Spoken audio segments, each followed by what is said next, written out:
Halo, selamat malam teman-teman. Eh, Langsung saja ya, saya mau berbagi pemahaman saya atau tafsir saya mengenai binatang yang berkepala 7, bertanduk 10, dan yang ada mahkotanya 10 di kepalanya itu ya. Yang orang kenalnya dengan 666 itu. Yang orang-orang heboh dengan tanda binatangnya itu. Oke, saya akan mulai.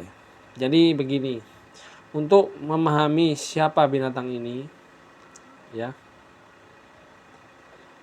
kita harus memperhatikan Alkitab, karena di Alkitab ini Tuhan memberikan kita beberapa petunjuk, ya, dan saya sendiri menyelidiki hal ini karena rasa penasaran dan rasa haus saya akan firman Tuhan. Jadi saya pelajari ini ya, dan sekarang setelah saya berhasil apa ya, mempelajari dan membaca dengan sungguh-sungguh seksama, saya akan share ke kalian ya, dan saya akan tunjukkan petunjuk-petunjuk itu sebelum nanti akhirnya saya akan ungkapkan siapa binatang itu. Oke, kita mulai ya dari petunjuk yang pertama. Wahyu 13 ayat yang ke-18. Yang penting di sini ialah hikmat. Barang siapa yang bijaksana, baiklah ia menghitung bilangan binatang itu, karena bilangan itu adalah bilangan seorang manusia, dan bilangannya ialah 666. Begini teman-teman, di Wahyu 13 ayat 18 ini kita diberikan dua petunjuk ya. Petunjuk yang pertama, kita disuruh menghitung bilangan binatang itu ya. Kalau maksudnya namanya, kalau kita hitung nanti dia akan berjumlah 666. Itu yang pertama ya. Kemudian yang kedua, bilangan binatang itu adalah bilangan seorang manusia. Kalau saya pahami atau saya mengerti seperti ini. Ya, nama binatang itu ya nama si orang itu. Ada hubungannya gitu loh, ada keterkaitannya atau sama namanya gitu. Ya. Oke, kita lanjut ya ke petunjuk berikutnya. Ini saya akan baca agak panjang ya. Mohon disimak baik-baik ya. Oke, Wahyu 17 ayat 8. Adapun binatang yang telah kau lihat itu telah ada, namun tidak ada.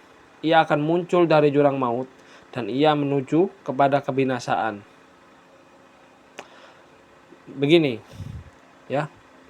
Di sini disebutkan seperti itu, artinya apa? Binatang ini dulu ada. Berarti ini binatang ini harus berasal dari kerajaan yang dulu pernah ada, ya. Namun pada waktu Yohanes menerima wahyu ini di Pulau Patmos, binatang itu nggak ada, atau kerajaan ini nggak ada. Ya, oke lanjut ya.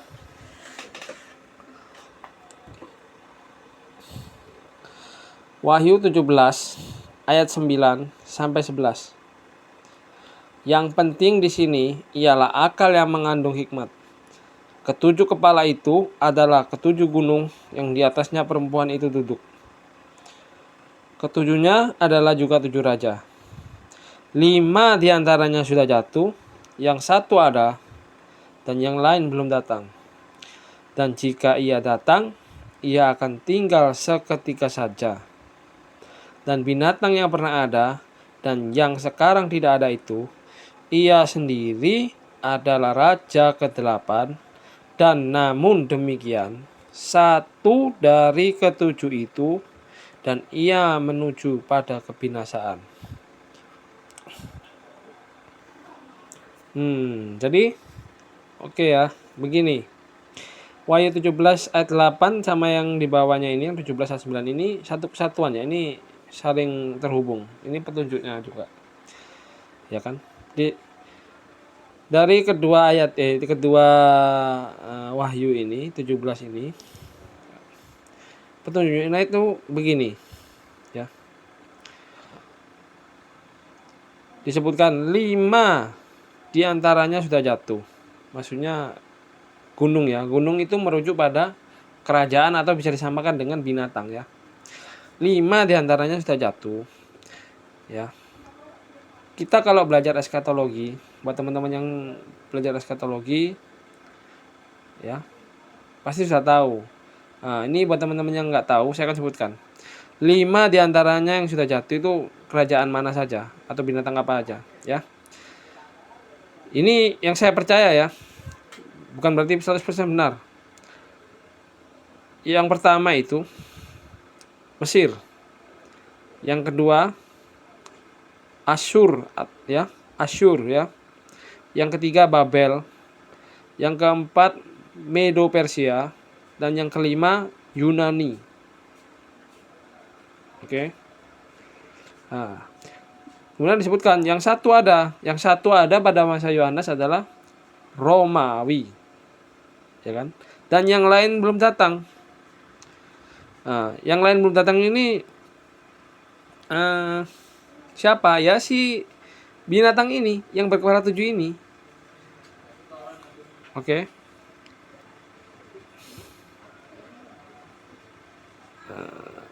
Jadi petunjuknya dapat ya. Berarti dia itu berasal dari kerajaan yang dulunya ada, tapi zaman Yohanes nggak ada. Dan di Wahyu 17 ayat 9 ini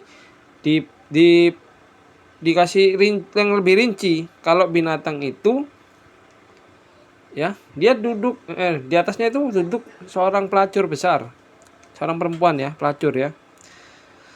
5 ini sudah jatuh. Yang satu ada, yang satunya lagi belum datang tuh. Jadi artinya ya itu berasal dari kerajaan yang ada hubungannya dengan si perempuan ini, pelacur ini. Nah, perempuan dan pelacur ini saya sendiri yakin dia ini adalah Israel. Dalam modern ini nggak tahu wujudnya seperti apa, entah itu kota yang benar-benar Israel atau Yerusalem atau orang-orang Yahudi, saya nggak tahu. Cuma yang pasti itu orang Israel, ada hubungannya dengan orang Israel ya. Nah, kita tahu kan banyak itu beberapa kerajaan yang mempersekusi Israel, Yahudi ya kan, Yehuda, terus menghancurkan Yerusalem ya. Jadi itu petunjuknya itu. Oke, kita lanjut ya ke petunjuk yang terakhir.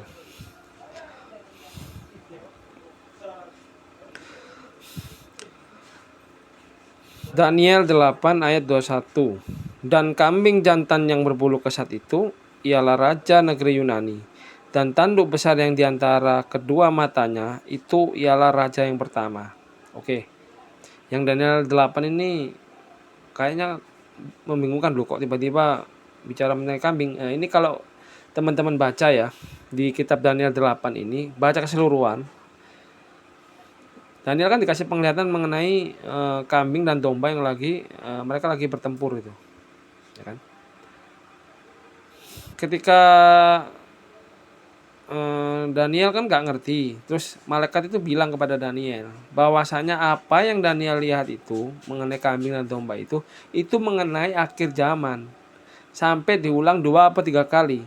Jadi malaikat itu berusaha memberitahu Daniel, ini yang kamu lihat, domba dan kambing jantan ini berbicara mengenai akhir zaman. Karena gini, di penglihatan Daniel yang sebelumnya, yang 4 binatang keluar dari dalam laut itu, kan ada macan tutul kepalanya 4. Ini kan dipercaya sebagai Yunani ya. Kenapa di Daniel 8 disinggung lagi Yunani?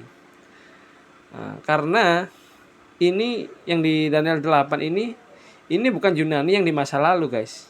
Ini Yunani yang di masa depan nanti ini. Bahkan kalau kalian masih nggak percaya, di situ disebutkan, ya kan, tanduk besar yang ada di antara mata kambing jantan itu, ya, itu adalah raja yang pertama. Kalau kita belajar sejarah, ya, atau kita baca sejarah mengenai Yunani, mengenai Alexander Agung, dia bukan raja yang pertama, teman-teman. Dia anak dari Raja Filipos. Saya lupa Filipos berapa. Pokoknya dia bukan raja yang pertama. Kalau nggak salah dia raja yang ke-23 atau yang keberapa gitu. Kalau saya salah dikoreksi ya, di komen. Ya. Oke ya, jadi kita sudah dapat petunjuknya ya. Dengan memakai 1, 2, 3, 4 ayat Alkitab ini, kita bisa mengungkap siapa binatang itu. Karena gini, oh ya saya lupa tambahin, di Daniel 8 ini nanti kalau kalian baca sampai akhir, disebutkan bahwa pemenangnya itu kambing jantan. Dan kambing jantan ini adalah binatang yang terakhir. Ya. Dan tidak ada binatang lainnya. Yang lainnya semua sudah ini. Kan ada domba tuh, domba jantan. Domba jantannya kan kalah. Nah, terus kambing ini dia menang. Nah, ketika kambing ini menang, tanduknya dia patah. Tapi kan binatangnya nggak apa-apa. Kan hanya patah tanduknya. Kan disebutkan kalau kambing ini kalah atau jatuh atau gimana, hanya patah tanduknya. Terus dari tanduknya ini nanti keluar 4 tanduk yang aneh kan. Nah, jadi kesimpulannya apa? Ya kambing inilah binatang terakhir itu. Oke. Ya, ini petunjuknya ya. Saya minta maaf tadi kalau agak saya ulang lagi karena saya lupa juga mengenai yang ini tadi yang saya barusan sebutkan ini. Oke, kita lanjut ya ke tulisan saya yang di sebelah. Tapi sebelum itu saya akan ngomong ini. Jadi siapa sih sebenarnya binatang ini? Saya sendiri sudah melakukan riset ya. Jadi saya selidiki, riset kecil-kecilan lah. Saya bukan ahli apapun, cuma saya ini ya riset-riset aja karena rasa penasaran saya yang luar biasa itu. Saya baca saya sempat baca mengenai bukunya muridnya Yohanes itu, kalau nggak salah itu Irenaeus atau ya pokoknya intinya itu percakapan antara Irenaeus dan Polikarpus ya. Jadi mereka itu ada ngobrol membahas mengenai siapa sih si 666 ini dan bagaimana kita harus menghitung, pakai bahasa apakah kita harus menghitung binatang ini namanya. Karena pada waktu itu bahasa Ibrani ya. Itu ada sistem perhitungannya dengan alfabet ya kan. Sedangkan Yunani sendiri pun juga ada. Nah, lalu bukan Yohanes. Mereka berbicara, kemudian Irenaeus, kalau nggak salah Irenaeus ya yang bilang, itu pakai Yunani. Waktu itu dia sempat tanya ke Rasul Yohanes, waktu masih hidup ya. Tanya, terus diteruskan ke muridnya. Entah Polikarpus atau Irenaeus, saya lupa urutannya ya. Pokoknya seperti itulah obrolannya ya. Oke, kita ke sebelah ya. Ya, teman-teman. Jadi begini, saya sudah coba, ini saya sudah rangkum ya. Jadi saya sudah coba bikin daftar nama-nama kerajaan dari 5 itu, ya, yaitu si Mesir, ya, sampai ke sampai ke Yunani, ya kan? Yunani itu apa ya? Nggak ada yang pas gitu loh, 666 ya. Dan ini sekarang kalian lihat sendiri di depan kalian ya. Itu yang di atas adalah sistem perhitungan ya. Jadi alfabet Yunani itu dia setiap alfabetnya punya nilai angka ya. Kemudian ini saya langsung tunjukkan saja. Di bawahnya itu ada tulisannya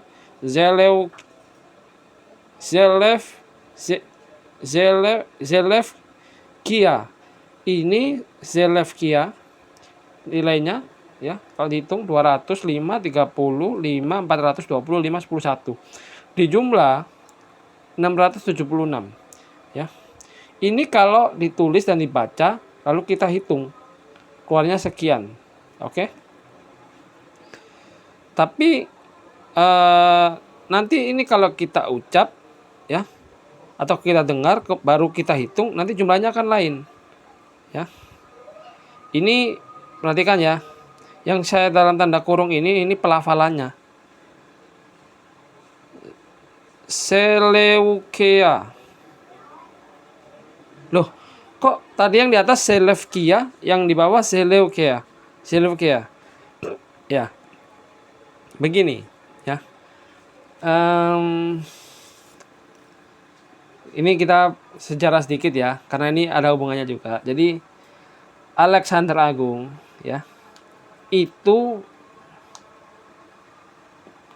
hidup punya guru. Dia tuh muridnya Aristoteles, ya, Aristoteles. Mereka ini hidup pada sekitar tahun berapa? 300-an ya. Ya, 300-an sebelum Masehi. Pada waktu itu ya. Pada waktu itu bahasa yang mereka pakai itu Yunani, tapi tidak sama dengan Yunani pada masa ini, pada masa modern kini, ataupun pada masa Tuhan Yesus, pada masa Yohanes ya. Jadi ada Yunani itu ada 3 ya. Saya simpelkan aja ada 3. Yunani yang modern ya, yang ada sekarang ini, yang dipakai sekarang ini. Kemudian Yunani Koine. Yunani Koine ini dipakai pada masa Yesus ya. Yang terakhir Yunani klasik. Ini dari tahun 500 sebelum Masehi sampai sekitar tahun 300 ya. 300 sebelum Masehi. Yang di bawah ini, kenapa saya melafalkannya Seleukia? Karena ini saya pakai bahasa Yunani klasik ya. Yunani klasik. Sedangkan yang di atas ini tadi saya bilang Seleukia, itu karena saya pakai Yunani modern. Jadi begini, untuk mengetahui ya siapa 66 itu, kita harus pakai Yunani klasik. Kenapa? Karena ingat, sewaktu Alexander Agung meninggal, wafat tiba-tiba ya kan, tahun 323 sebelum Masehi ya. Itu kan dia punya jenderal dan semua perwira-perwira mereka kan berperang tuh. Ada 4 yang paling menonjol itu. Yang maksudnya 4 jenderal besarnya dia itu. Yang disebut Diadochi ya. Itu 4 jenderalnya itu kan masih memakai masih memakai bahasa Yunani klasik tuh. Terus mereka perang kan? Perang ya. Perang, terus mereka panjang ceritanya. Kalau kalian mau baca sejarahnya silakan ya. Saya singkat, saya nggak mau cerita kepanjangan nanti. Intinya dari keempat jenderal itu yang menang adalah si ini dinasti ini, kekaisaran ini, kerajaan ini ya. Si Seleukia. Kalau zaman dulu nyebutnya bukan Seleukia teman-teman, tapi Seleukia. Oke. Jadi ada ini huruf U, upsilon. Upsilon ini zaman dulu ya dibacanya U. Ya. Kemudian ini epsilon iota, kalian perhatikan. Epsilon iota. Epsilon iota ini pada zaman dulu itu dibaca E biasa ya. E biasa. Sama seperti ini. Ini bacanya juga sama, epsilon. Ya. Jadi E.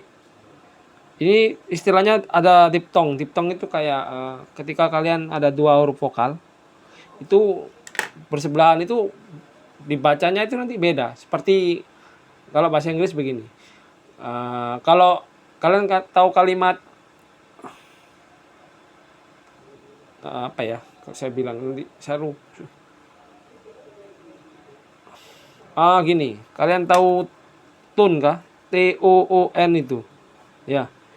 Itu kan kita bacanya kan TUN tuh, bukan ton O2 kan, ya kan? Tapi kalau anu kan ton biasa bunyinya kan bisa berubah. Nah, ini pun seperti itu. Jadi kurang lebih seperti itu ya. Jadi epsilon iota yang di klasik ini dia bunyinya jadi E. Oke. Jadi E ya. Jadi udah jelas ya. Nah, ini pun saya kasih tahu kalian. Kalau misal kalian pakai Yunani klasik tapi kalian tulis dan kalian baca lalu kalian hitung jumlahnya akan tetap 676. Jadi rahasianya di sini. Kalian harus hafal dulu ya sistem numerikalnya itu, sistem angkanya itu, alfabet sama angkanya itu. Kemudian kalian ingat-ingat, sekalian ucapkan, terus kalian langsung jumlahkan. Ini kan saya tulis begini ya, saya sudah tulis begini makanya bisa dihitung 666. Jadi gini. Coba kalian kalian hitung ya. 200 ya. Plus 5 plus 30 plus 5 plus 400 plus 20 plus 5 terakhir plus 1. Jumlahnya tepat teman-teman. 666. Oke ya, tadi kan petunjuknya kan sudah jelas ya yang di Wahyu 13 ayat 18. Binatang itu namanya harus dijumlah. Ya kan? Jumlahnya berapa? 666. Ya ini. Petunjuk yang pertama ya. Kemudian kita ke petunjuk yang berikutnya, yang saya bilang tadi, yang bilangannya itu bilangan binatang itu juga bilangan nama manusia itu. Jadi begini, saya akan scroll ke bawah ya. Ini ada sejarah sedikit ya, tapi saya singkat aja. Saya nggak mau cerita panjang lebar karena panjang ceritanya itu. Pendiri dari Seleukia itu namanya Seleukos I Nikator ya. Itu ada masa hidupnya dia ya, 358 sebelum Masehi sampai 281 sebelum Masehi ya. Ini saya mengutip dari Wikipedia ya. Saya singkat saja. Berkuasa pada akhir abad keempat sebelum Masehi sampai awal abad ketiga sebelum Masehi.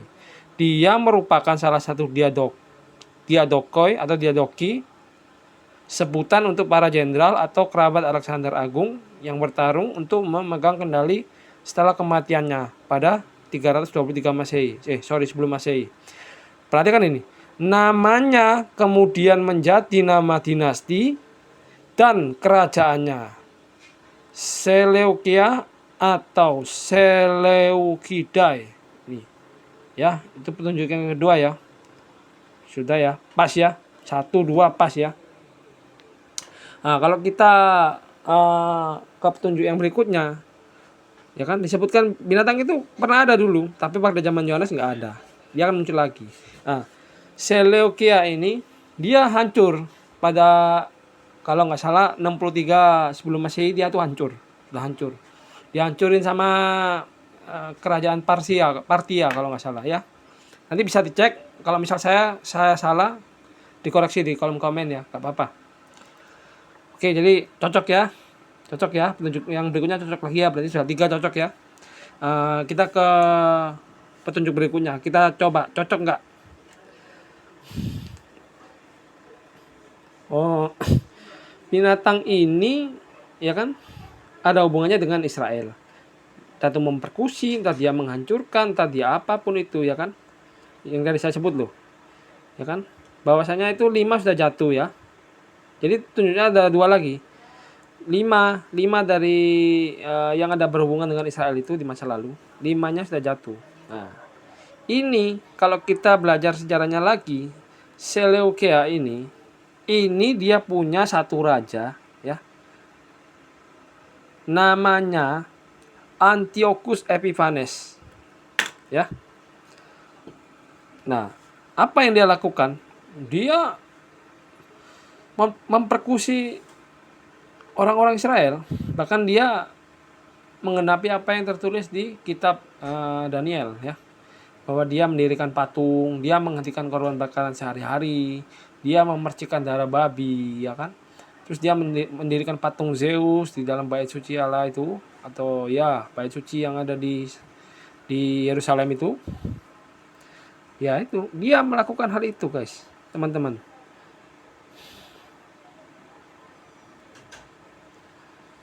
Ya, jadi cocok ya. cocok ya. Ya, petunjuknya cocok ya, klop ya.